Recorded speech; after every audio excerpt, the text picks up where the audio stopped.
Kỳ vàng nó vàng đắt vàng na.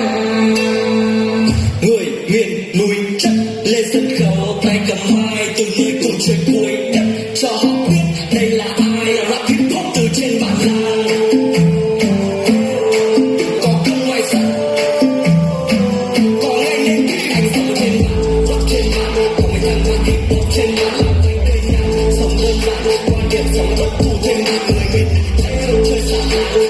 tất cả tôi cả sáng chơi cả sáng anh cả sáng giờ tôi đến lớp nhìn anh tỏa sáng nương thong tham đây là người miền núi đi thi trong nam đưa bản sắc vào trong câu hát với niềm tự hào anh đang mang flexing sỏ dép cao su anh nhảy trekking trên con beat team anh thất kinh anh biết tới mời em về đội của anh ok em check in về bà hàng toàn là vì là hộ nhà đất nhà sang nhiều đặc sản không có nhà hàng đất rộng thanh thang cho tất cả là vàng chơi để đuổi nhảy xa con như ba tiếng đàn tình buồn hơn gạch cây ta nghe gọi hát thêm hát rock ở trong vòng sáng thích hơn cả vida.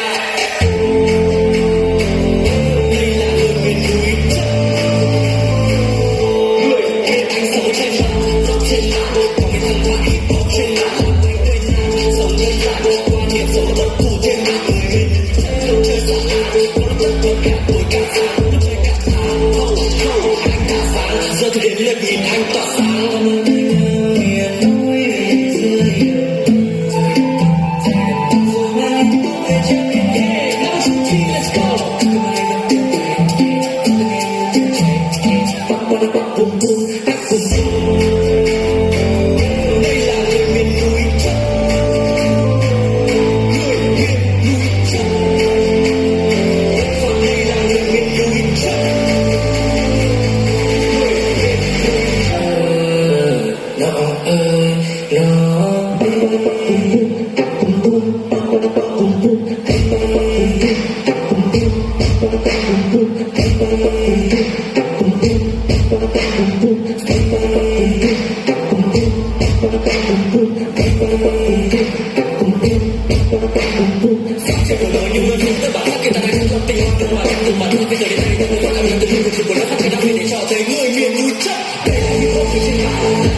Xin được chúc mừng trường phổ thông dân tộc bán trú trung học cơ sở Phì Nhừ đã vừa hoàn thành xong